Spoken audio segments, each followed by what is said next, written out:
So just a few formal sort of preliminaries, because for me it's a very special occasion.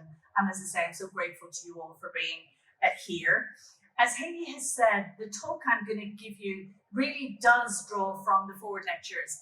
But the Ford lectures, I gave them, sadly not in person. I had to do them online because of COVID. But the advantage means that they're recorded, and they're now sitting on the RTE website. So RTE is our national broadcaster, and there are 6 of them. And I used the lectures really to re-examine empire as process and Ireland's role in it.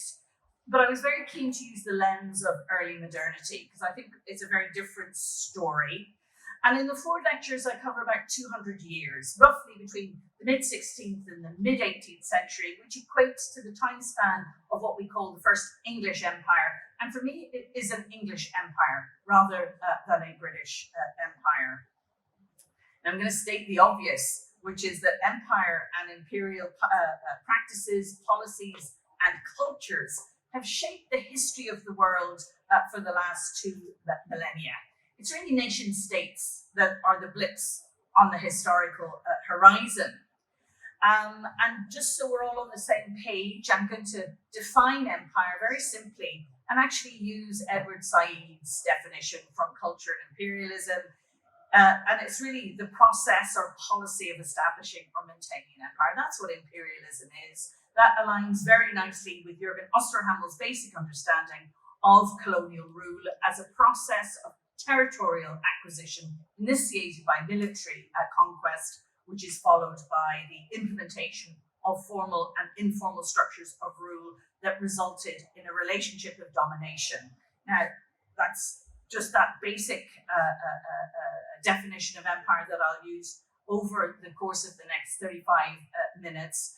In our case today, it's that relationship between England and Ireland. But as I'm talking, I'm sure there are going to be so many interesting parallels, not just with South Africa, but other countries that, like Ireland, were also colonies.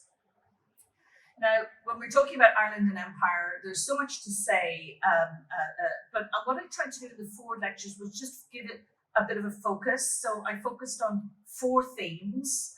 They're all very interconnected. The first theme was Ireland as an integral part of the English imperial system.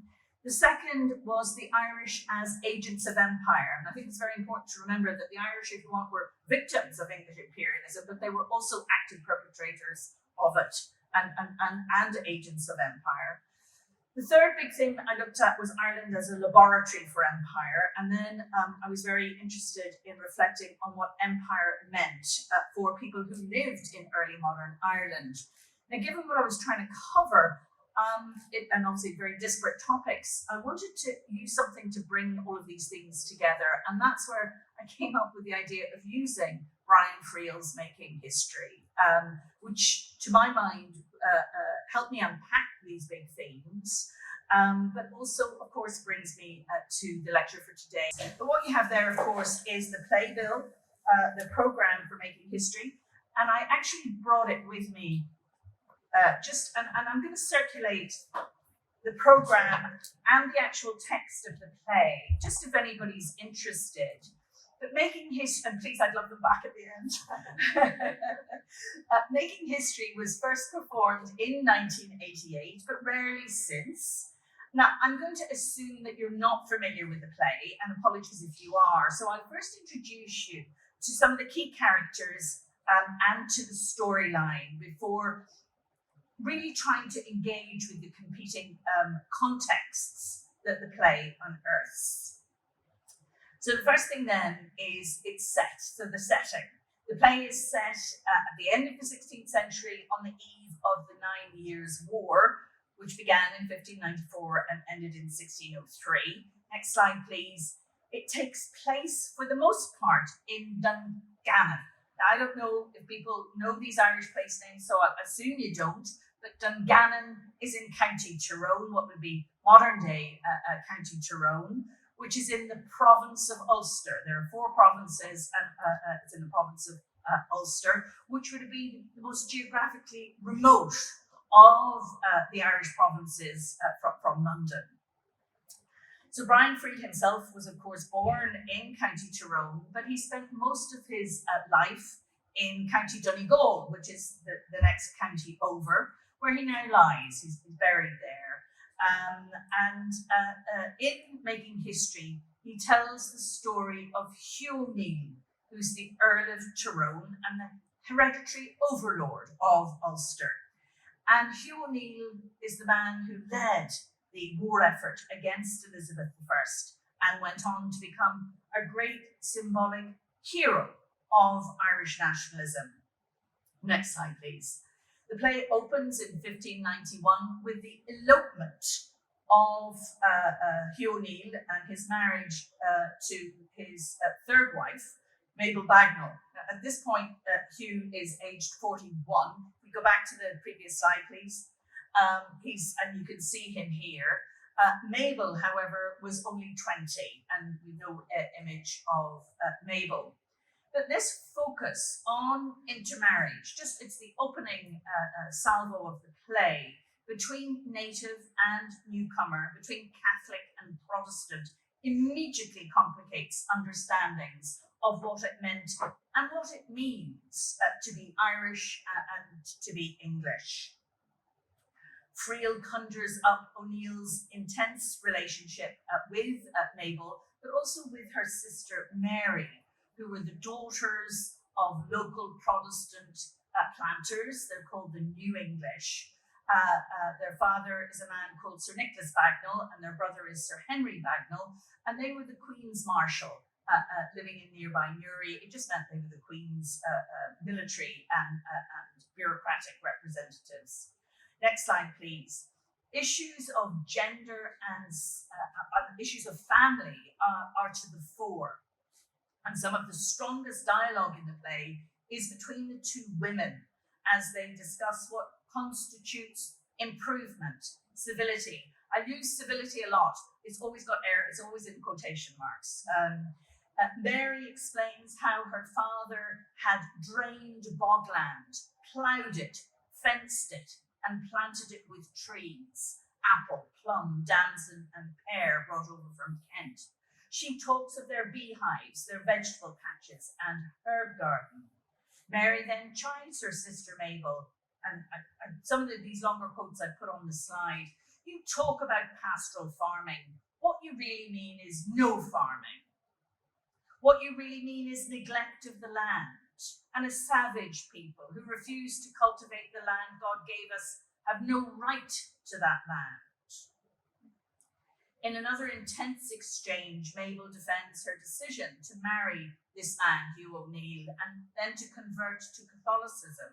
She converted, she says, out of loyalty to Hugh and to his people. As for civility, I believe that there is a mode of life here that is at least as honourable and as cultivated as the life I've left behind. And I imagine the Cistercian monks in Newry didn't think our grandfather an agent of civilization when he routed them out of their monastery and took it over as our home. Next slide, please. Making history vividly imagines the world of Gaelic Ulster just as the English set out to conquer, to colonise, to cultivate, and to civilise. Ulster was one of three geographic zones of colonisation in Ireland. The first was an area that comprised Dublin, the Pale, which is that area immediately around Dublin. In fact, most of Leinster and East Munster, which had been an English colony since the 12th century, when England had been when Ireland had been first colonised by the English. And in this zone, which is our blue zone here, Englishness did prevail, but intermarriage and acculturation had occurred between Gael and the Anglo-Irish, much of course to the consternation of officials in London. The second zone is the Green Zone, and this western part of Ireland that had never been as intensively settled and retained its Gaelic character or its indigenous character, even if leading power brokers like the Earls of Thomond, Clanricarde, had committed to anglicising policies and lived under the authority of a Crown-appointed Lord President. The third zone, the red zone, is Ulster, along with inaccessible areas like the Wicklow Mountains, which had absolutely resisted English rule. In fact, in 1609, one English official confessed that Ulster, quote, was heretofore as unknown to the English here as the most inland part of Virginia is yet unknown to our English colony there. In making history, Friel invites us to eavesdrop on O'Neill's discussions with Red Hugh O'Donnell. We were talking about Red Hugh earlier, who is his closest ally and son-in-law, who has recently escaped from Dublin Castle, where he's been incarcerated for 5 years. Anyway, that's another story. What Friel quite rightly does is he emphasises the importance of lineage, of kinship, of fosterage, and of marriage alliances. Next slide, please.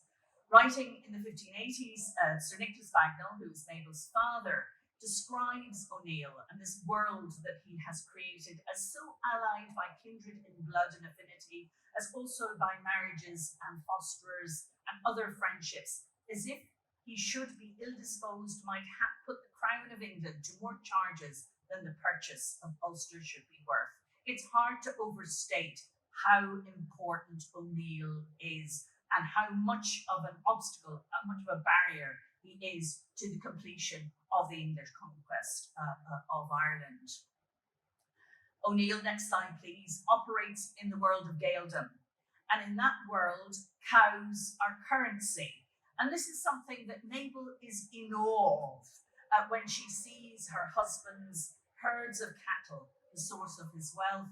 She says, all I could see was millions of them stretching away to the hills. I mean, I never saw so many cows in one place in all my life. Because cows were currency, cattle raiding, especially in the long winter evenings, formed an integral part of the local redistributive economy. A successful cattle raid often resulted in the submission of a territory, which enhanced the military and political standing of a given lord and brought in increased riches in the forms of tribute.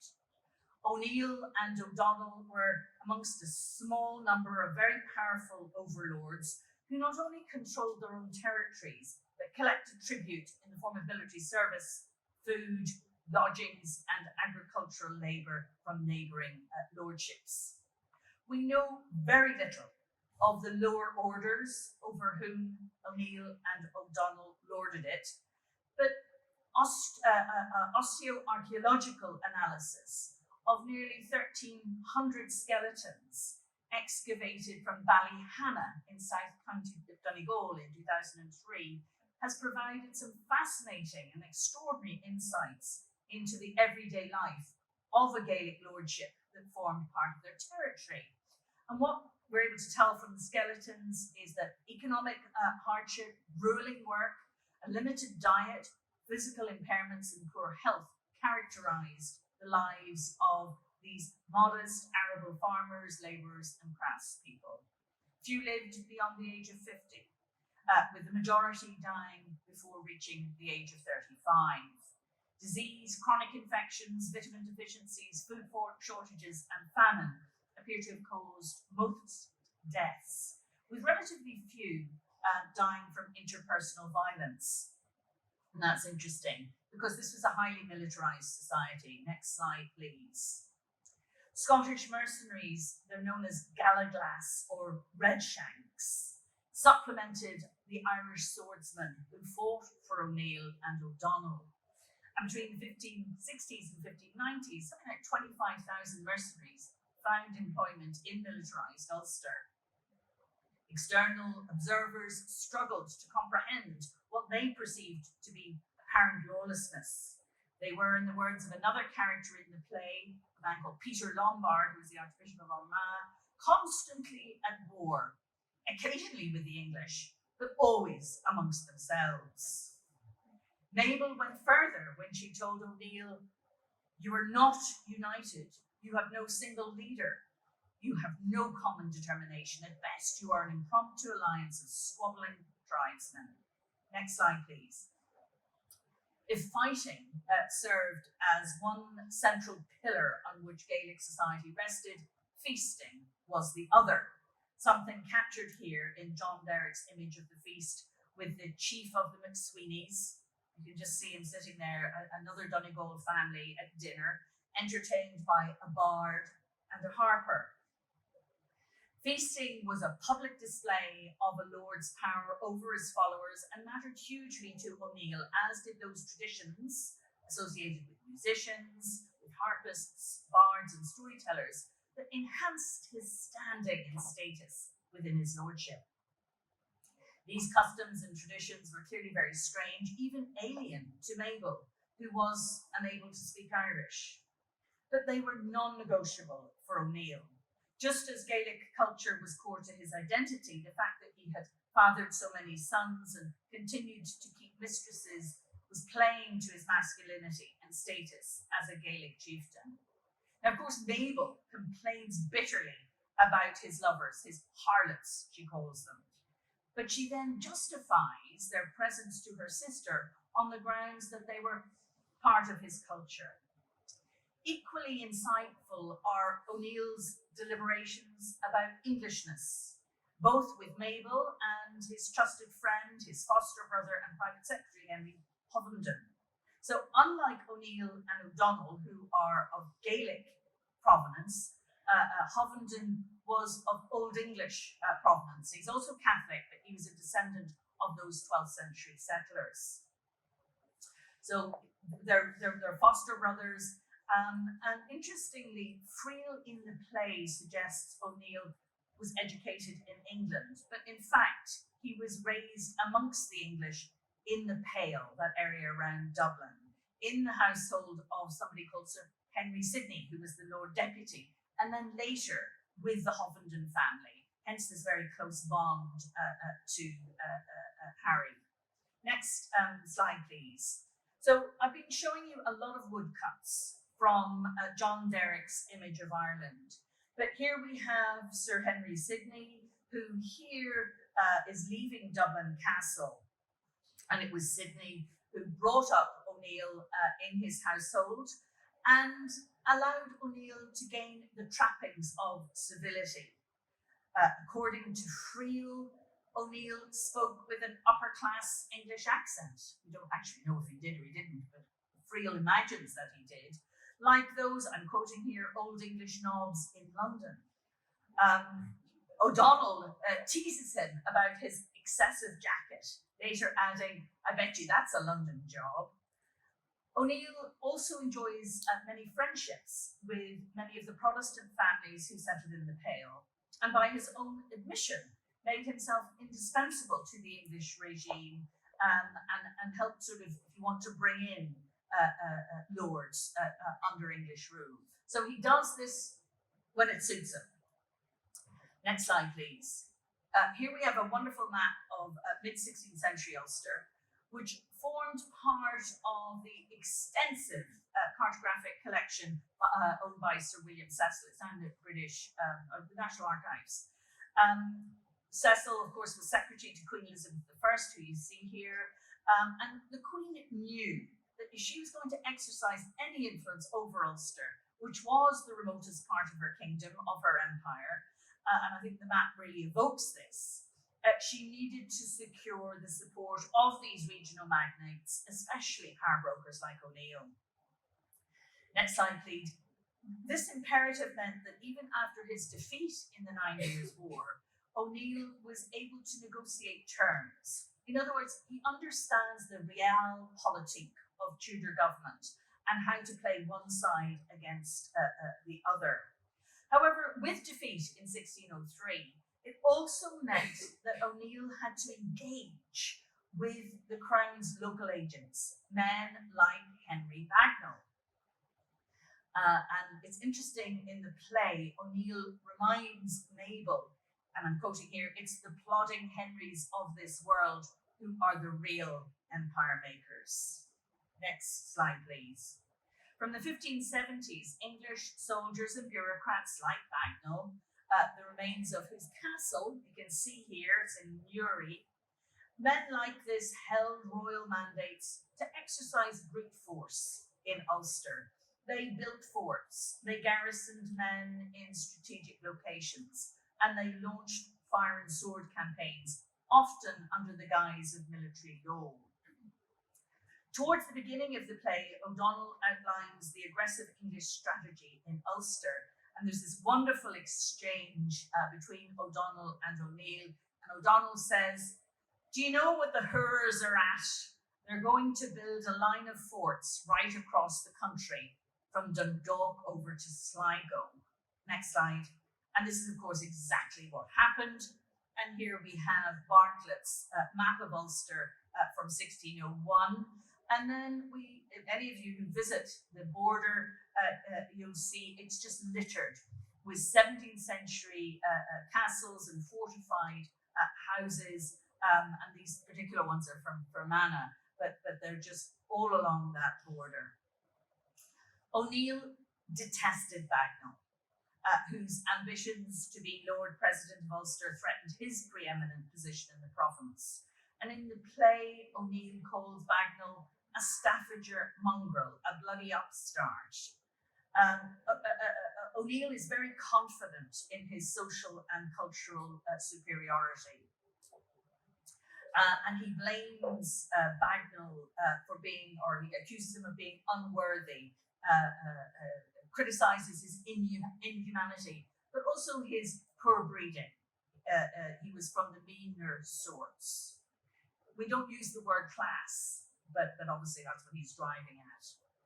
Now, this name calling, of course, happens, and Bagnall lambasts ONeill's disloyalty, his Catholicism, and he constantly comes back to the shame that he feels that his blood is now mixed with the blood of so traitorous a stock. And in the play, Mary Bagnall, Mabel's sister, also holds ONeill to be evil incarnate.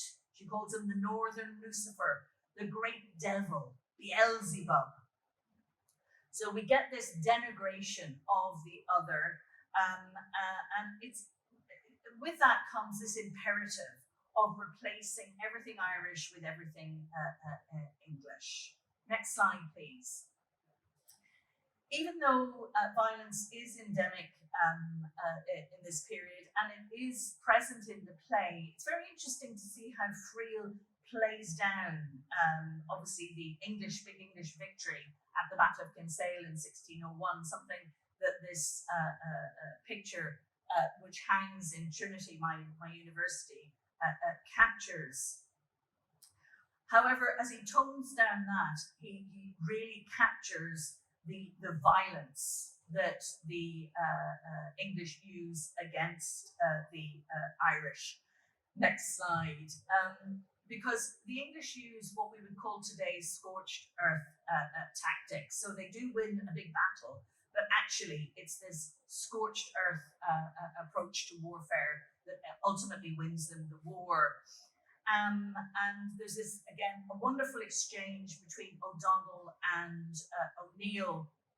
And O'Donnell is still reeling from the fact that ONeill has married Mabel Bagnall. He calls her the upstart bitch. And in this exchange, you can see that he's saying, "Do you know where the butcher Bagnall was last week?" And of course, he means Mabel's brother here. "In the Finn Valley, raiding and plundering with a new troop of soldiers over from Chester, the way you blood young greyhounds. Slaughtered and beheaded 15 families that were out saving hay along the riverbank, men, women and children, with the result that at this moment there are over 100 refugees in my mother's place in Donegal town." Later in the play, O'Donnell recounts how everywhere you go, there are people scavenging in the fields, hooking up bits of roots, eating fistfuls of watercress. They look like skeletons. And as I say, these scorched earth policies, next slide, please, did characterize the war. And the war also coincided with the coldest decades of the 16th century and a run of bad harvests in the 1590s. So it's interesting to see how the environment is also impacting here. The consequences of the war for Ulster were devastating, with widespread starvation and depopulation. And in fact, it's been suggested that 2/5 of the population died due to the war. And we have accounts, albeit biased English ones, of cannibalism and very graphic descriptions of children eating the roasted flesh of their mothers. So Friel is very good at capturing the local, but he never loses sight of the global. We see this with Heaney as well. Next slide, please.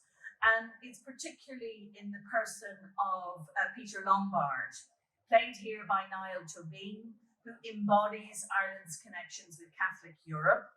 So Peter Lombard was a distinguished theologian, and as O'Neill's first biographer, began the cult of O'Neill as a national saviour. And in the play, most of O'Neill's exchanges with Lombard, first in Dungannon and later in Rome, focus on the meaning of history and allow Friel to challenge the nationalist myth of O'Neill as the symbolic hero of Irish nationalism. Next slide, please.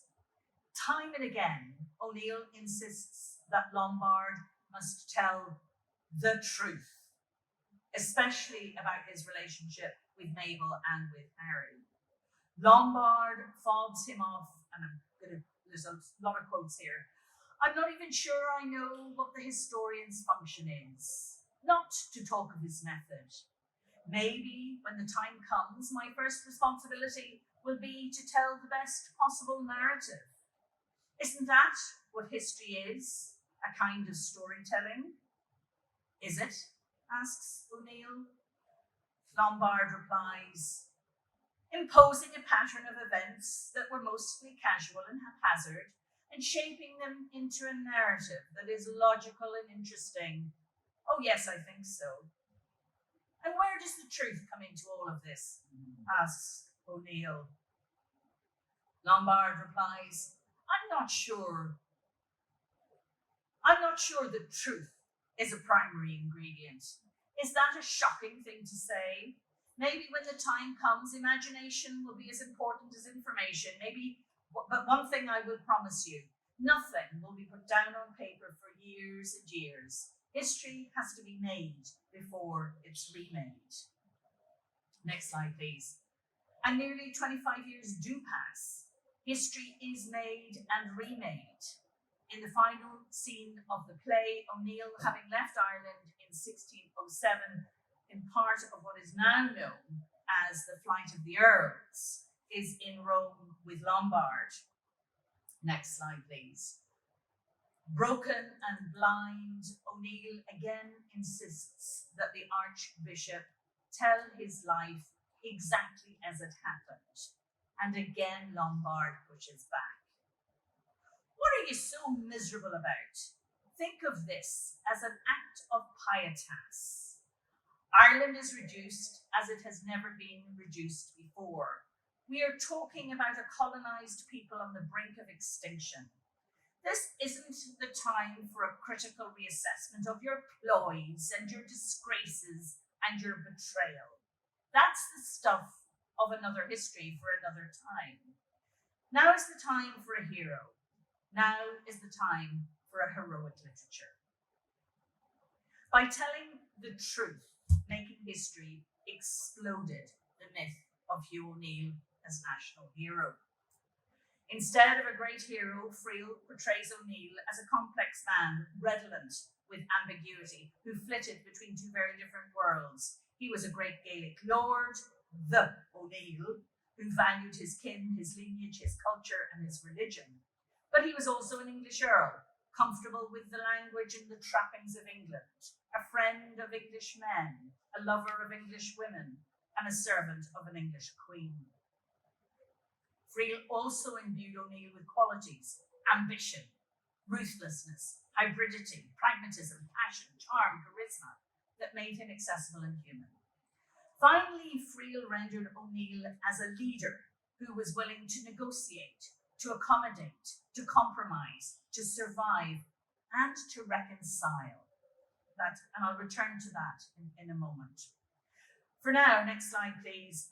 It would be remiss of the historian in me not to note the sources that fired Friel's pen. I can't not say something about his sources, because of course Friel did draw on historical records, but it was the romanticised and very popular biography, The Great ONeill by Sean Whalon, that really inspired his narrative. And as a result, the play at times has a confused internal timeline. The events are conflated, composite characters are created. In other words, Friel strays from the known facts. As we've seen already, ONeill was not reared in England, but amongst the English of the Pale. While ONeill met Lombard in Rome, the Archbishop, originally from Waterford, never visited Ulster, spending most of his life on the continent. Mabel's biographers tell us that she died in 1594 without issue. There's no evidence to prove that she died in childbirth, as suggested in the play, though that's certainly possible. I could go on, but this misses the point of the play, which is about language, identity, and the relationship between history and myth. And this brings me to the second part of my talk, where I want to explore contexts. The first is that in which the play was set, the turn of the 17th century. The second, that in which it was performed, the late 1980s. And finally, the context in which we're discussing it today, the early 2020s. Next slide, please. Ireland was England's oldest colony. Poyning's Law, which dated from 1494, mandated that the English Privy Council approve all legislation introduced in the Irish Parliament, and thereby placed control in the hands of the King and over time his Westminster Parliament. The Declaratory Act of 1720 simply confirmed Ireland's subordination as England's first colony. But Ireland, with its very large Catholic population, represented a security risk for Protestant England. And that meant it also had to be fully conquered militarily, and that happened in 1603 with the 9 Years' War. But it also had to be colonised with settlers from England, Wales and Scotland, and over the course of the century, nearly 100,000 migrants settled in Ireland. That's a very high number, given the population of Ireland was probably only around 1 million people. The Crown also embarked on a series of initiatives that sought to civilise, and we would use this word anglicise, Ireland. Central to this was the widespread use of English common law, the promotion of the English language, English culture, architecture, settled agricultural practices, and the English religion, Protestantism. The Crown also commercialised Ireland and encouraged urbanisation, all in an effort to subvert the Irish economy to the English one. Today, we would call it economic imperialism. Next slide, please. The indigenous Gaelic Irish and the descendants of the Anglo-Norman settlers, the Old English, were denigrated by English observers for their commitment to Catholicism and branded as disloyal. What began as an ideology of cultural difference soon turned into one of cultural superiority. Can't use the word racism because that really only becomes a meaningful concept into the 19th century. But obviously cultural superiority and racism are very closely linked. And actually these images that we've been looking at, John Derrick's, really reinforce both in prose and his graphic cuts, very negative images of the Irish. Derrick branded them as animals, as subhuman, as grasshoppers and caterpillars, as dogs and hogs. What you see here is a woodcut of a woodkern wearing a much vilified mantle. This mantle comes to symbolise everything that's uncivil about the Irish. You see wolves in the background. They're in a wooded area. They're dangerous. The classic exponent of cultural superiority was the poet and planter, Edmund Spencer. I don't know if we've got any Spencer aficionados in the audience, but anyway, it really was Spencer who, in a view of the state of Ireland, called for the wholesale destruction of the Irish, along with their culture, society and economy, and invited England to enjoy a monopoly over the exercise of violence in Ireland. And having purged Ireland of its Irishness, the country would then, of course, be colonised with English settlers responsible for the erection of the political, economic and social framework that was considered necessary for the support of a civil life and Protestantism. Next slide, please. These ethnocentric ideas, of course, influenced policymakers from the 17th century well into the 19th century, where it fed into a wider discourse of race and of othering across Asia and Africa. These cartoons from the 1880s, I think, illustrate this progression. On the left here, you've got the Victorians' representation of the Irish Celt as a distinct race represented as a chimpanzee. In the middle is a drawing entitled Imperial Problems. An Irish terrorist is depicted with a black monkey face alongside an African warrior. And then on the right, you've got cartoons showing emancipated slaves from the south carrying as much political weight as the thuggish, simian-like Irish from the north. Next slide, please. In Ireland, by the turn of the 17th century, land was the primary source of wealth and power across the island. The revolution in Irish landholding, which began with the plantations of the late 16th century in Munster, which is this green area at the bottom, and then in Ulster, which is the top right-hand corner, culminated with the Cromwellian and later Restoration land settlements. And it resulted in the wholesale transfer of land from Catholics to Protestants. So during the 1640s and 50s, 2.5 million Irish acres, 2.5 million were confiscated and expropriated. And over the course of the 17th century, 8 million Irish acres changed hands. Next slide, please. On the foot of this, Catholic landholding dropped from about 54% in 1641 to around 23% in 1670s. And it was just one of the key developments that shaped the face of modern Ireland.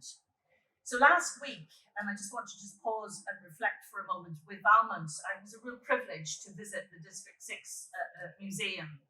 And though the contexts and the chronologies are totally different, the parallels between what happened in 17th century Ireland and here in South Africa, here in Cape Town, I think are worth noting. And of course, plantation was a feature of colonial rule across Asia, in India, in Sri Lanka, places here in Africa like Kenya. And I think these comparisons are definitely worth teasing out a little bit, even though I'm going to stick in the 17th century. I'm very happy to have a conversation to learn, actually, from your insights here. I do need to note, though, that my emphasis on Ireland as a colony, obviously, I'm not the first historian to do that. Others have, as did contemporaries. So D.B. Quinn, Nicholas Canny have also argued for this colonial model, but others have taken issue with it. And I'm not going to go into the debate because, to my mind, it's now a very sterile one. What is relevant, next slide, please, is the fact this, whether Ireland was a kingdom, whether Ireland was a colony debate, along with a wider one around Irish revisionism. What's relevant here is the backdrop, which was, of course, the Northern Ireland Troubles. Now, those of you who are a lot younger than I am, just to remind you that the Troubles were a very bitter and bloody sectarian conflict, which broke out in Ireland in 1968 in the wake of the Civil Rights Movement and ended 30 years later with the Good Friday Agreement of 1998. None of the scholars engaged, of course, in the historiographical debate wanted to promote division or animosity, but the very use of the word colony became politicized, as did discussions around Ireland's involvement in the British Empire and the extent to which the Republic of Ireland was post-colonial and Northern Ireland colonial. Now, the advent of peace after 1998 has allayed many of these anxieties. That said, we as historians of Ireland have, perhaps because of the legacy of the Troubles, difficulty in engaging with empire, leaving it to others. Now, things did change, particularly the publication in 1998 of the Oxford History of the British Empire. Nicholas Canny, whom I've already mentioned, was the editor of that. But sensitivities were very real and undoubtedly remain, and Brexit is inflaming this at the moment. This mention of the Troubles brings me to the second context I want to explore with you, that in which making history was written and performed. Because by deconstructing and humanising a nationalist hero, Friel intended to make ONeill more acceptable to unionist Protestant communities. He offered a message of reconciliation and invited his audiences to use their history to imagine another future. Next slide, please. And of course, he did it at the very height of the Troubles. The play was premiered on the 20th of September 1988, which was a really grisly moment in Northern Ireland. And the Field Day Company held the premiere here in the Guildhall, which is in the walled and divided city of Derry, or Londonderry, as the plantation town developed by the City of London is also known. Any fans of Derry girls? I know there's a couple of, yeah, well, obviously you'll know all about Derry then. I would though like to simply note that the Guildhall was very much the symbol, what still is a symbol of imperial power in the city, and was the target of at least 2 bombs planted by the IRA during the 1970s. So using this as the venue to premiere the play in and of itself was so significant. Next slide, please. Now, the opening night of Making History was very different to the premiere in 1981 of Friel's translation of Anton Chekhov's Three Sisters. One of Ireland's leading actors, again, I don't know Stephen Ray, do you guys know who Stephen Ray is? Yeah. He reminded me in a very recent text, and I just put the text of the text there for you. The British Army helicopter joined us on the opening night of The Three Sisters, our second production, as a response to the success of Translations, another wonderful Friel play, the previous year. It hovered over the Guildhall for the entire show. The noise drowned out the actors' words. Undaunted, the audience gave us a standing ovation. Another hit. Next slide, please. So back in 1988, Making History toured the country. It started in Dungannon, and it's not a very clear slide, but this is actually a 17th century map of Dungannon, showing Dungannon, but it's showing Tullyhogue, which was where the O'Neills were inaugurated. And Making History showed in Dungannon, and then it showed in 59 other, there were 59 other performances in 21 different towns over 10 weeks. So they literally took Making History on the road. Then it opened in London. And again, the significance. Let's tour it through Ireland, then take it to London. It was in London at the National, where I saw it in 1989, with Stephen Ray playing ONeill. Now, I didn't know him then, but not long after we became very close friends. And we're neighbours on a little island in northwest Donegal called Critch, which happens to be the heart of O'Donnell territory. So Stephen is a neighbour on one side, and my neighbours on this side and behind me are actually nieces of Brian Friel's. And I wrote the 4 lectures on Critch during lockdown with the Friel sisters and Stephen as my walking buddies. So it was just wonderful to be able to talk about the play and its meaning with both of them, all 3 of them. It was just fantastic. Next slide, please. Because, of course, Stephen Ray and Brian Friel had founded Field Day, the Field Day Company in 1980, as an intellectual response to the Troubles. They were quickly joined by Seamus Heaney, Seamus Dean, Tom Paulin, Davy Hammond, and Tom Kilroy. Not a woman in sight, which I torture Stephen about. That's another story. Now, it's just really important to remember just how bleak the 1980s were in Ireland. Bloody sectarian and civil war gripped the north. South of the border, recession mired the economy. Outward migration reached high levels, and Catholic doctrine continued to prevail. was grim. That was my, yeah, you're too young, but that's what I remember of Ireland growing up. Do you remember it as well? It was grim. From the outset, Field Day determined not to privilege one tradition over another, but it wanted to use arts and culture to engage and energize local communities, to nurture the notion of a fifth province. Remember, there are 4 provinces in Ireland. This was the 5th province of the mind. It wanted to invite people to imagine inclusive possibilities.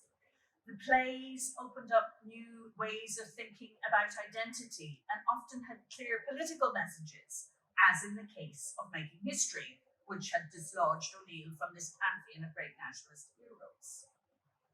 But of course, Field Day was not without its critics. Writing in the 1990s and the 1980s, Colm Tóibín, another very well-known Irish writer, suggested that, I'm quoting here, Field Day had become the literary wing of the IRA, Field Day of the Irish Republican Army.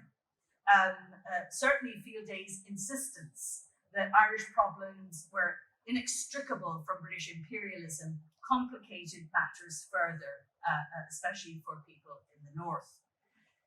But this, of course, linked Ireland to global debates around post-colonialism. Next slide, please.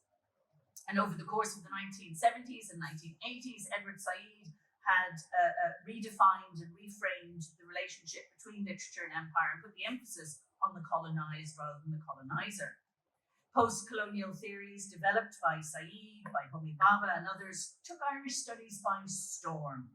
And by the 1990s, it was impossible to conceive, and some of them are cute, just impossible to conceive of Irish literature outside of the history of colonialism, decolonization, and nation-making. Now, I think ultimately, however, post-colonialism had the unintended consequence of perpetuating Eurocentrism, and the more current world systems approach to literature is obviously where we are at the moment.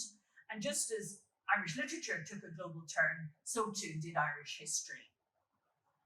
And what we're seeing now, and it's happening painfully slowly, is a shift from the political master narrative to multiple narratives that embrace the social, economic, environmental, and cultural histories of the peoples living on the island, along with those who have left, and of Britain's relationships with the wider world, including, of course, our nearest neighbour, Britain. Next slide, please. And this brings me to our third context, and I'm beginning to come to an end. You'll be relieved to hear. Our third context, how should we read Making History today? So the Ireland of the 2020s is a very different country to that of the 1980s. And I think, just as an example, the recent referenda on same-sex marriage and abortion really highlighted that. And the fact that one of our major political leaders, a man called Leo Varadkar, you see him here on the right, his father is Indian and he is openly gay. So for Ireland to have a prime minister who is basically a gay Indian man was just such a major, I think at the time everybody was just so proud that we had made this journey. And it was an Indian woman called Savita Halapanava, who you can see here in the slide. Her death, because a Galway hospital refused to give her an abortion, triggered then this referendum where we went back to our constitution, and of course abortion is now legal in Ireland. But for me, what's probably the most important thing in Ireland is that we are at peace. But Brexit and the rise of English nationalism threatens the stability of that peace process. It's a very, very fragile one indeed. And though the context may have changed, issues of language, identity, and the relationship between history and myth are as important as ever. And we as a nation are continuing to engage with this. Next slide, please. Our relationship with Britain, and Heaney called Britain our awkward neighbour, which I think is a lovely way of describing it. There was, a very important moment back in 2011 when Queen Elizabeth II visited, and it was a truly historic moment.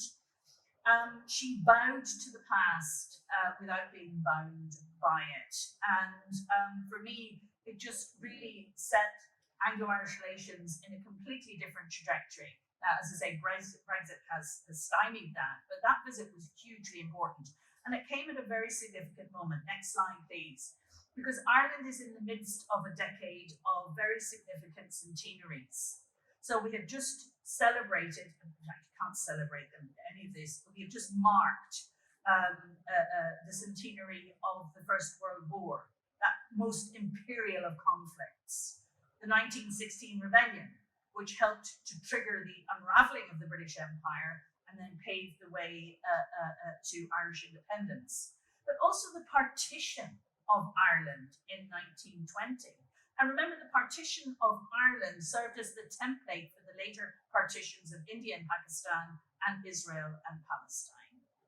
You know, these are really, really significant moments for us. And all of this is occurring, next slide please, in a moment coinciding with the recent campaigns associated with Black Lives Matter and Rhodes Must Fall. And again, I can't tell you how powerful it is to be talking about Rhodes Must Fall here in Cape Town, and I'd love to hear more from you. What I found is that these sorts of global movements are forcing us in Ireland really to re-examine our history, how we remember and how we forget. Next slide, please. This very powerful painting by Rita Duffy, I think, captures this just as an example. So Rita is one of Ireland's most important contemporary artists who works on colonialism and gender. And actually, I was reminded of her work as I looked at the exhibition upstairs by Johannes Pokela. I'm so sorry, I've said that wrong. But he and Rita's work really are very much in tune with each other. And what you see here is Rita's painting evoking, of course, the 6th of January 2021, which was the Feast of the Epiphany, when a crazed mob of white extremists, egged on by a sitting president, attacked the US Capitol building, the symbol of American democracy. I think Rita really captures the horror of the moment and the trauma of the preceding months. And for us in Ireland, it's also a reminder that white supremacists in the United States, shown here celebrating, you can just see them in the bottom left-hand corner, include those who celebrate their Irishness. Bannon, is just one, Spicer. And these people have very misleadingly suggested that Irish indentured servitude in the 17th century Caribbean equated to white chattel slavery, and thereby distort the true meaning and misery of the enslavement of Black people. Yet we also have to acknowledge that at least 30% of African Americans with Irish heritage will find their roots in dark places, and that racism is widespread throughout Ireland today. So all of this is going on at the moment. And I think Rita captures that brilliantly. She also, of course, captures the Statues Must Fall and Black Lives Matter here very powerfully, which also have found their mark in Ireland and are changing attitudes. I see that very much in our universities, and I'll come back to that in a moment.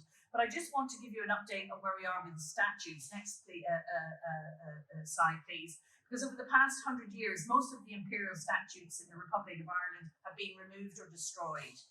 But interestingly, of course, the legacy of the British Empire lives on in our street names, in our built heritage, our plantation towns, our big houses, our government buildings, our universities and their curriculums, but also in our language, our fashions, our folklore, and our foodstuffs. So empire is still a very, there's no escaping it. It's in plain sight.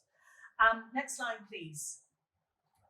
Until recently, though, people in Ireland have not really engaged with the significance of Ireland's imperial past, and it's now beginning to happen.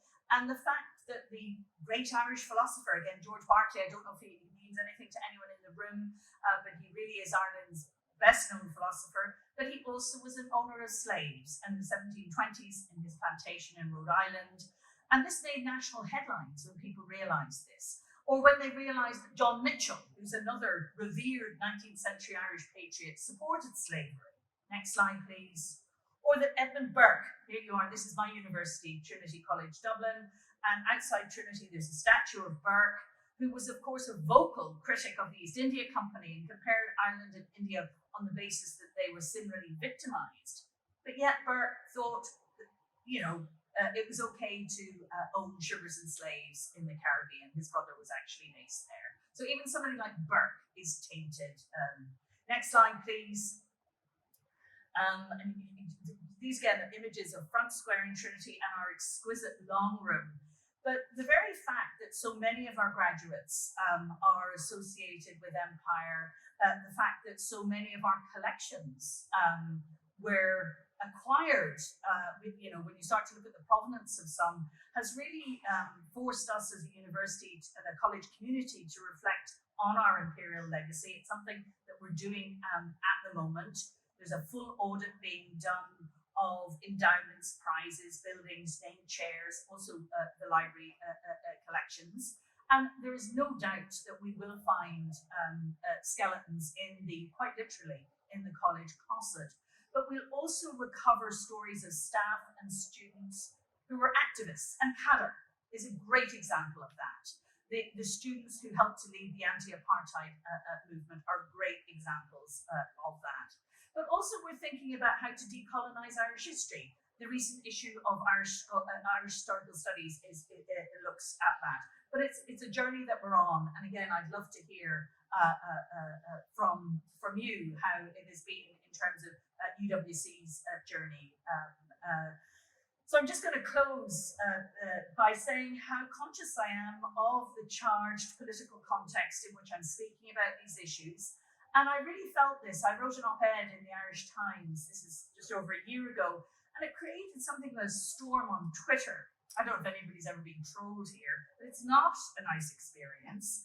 And all of a sudden you get these racist extremists launching venomous attacks on you. But that really demonstrated to me just how important our history is. It's so core to our identity. It really does matter. And like it or not, empire and colonialism has profoundly shaped us. And I really hope, I suppose, that the 4 lectures in the book that will be finished, ready to go into OUP in September, will provide a platform alongside other works that allows us to explore in a very honest, respectful and informed fashion what these issues actually mean and what it actually means to be Irish at the turn of the 21st century. And so with that, I'm going to wish everybody a very happy St. Patrick's Day tomorrow, and thank you for your attention.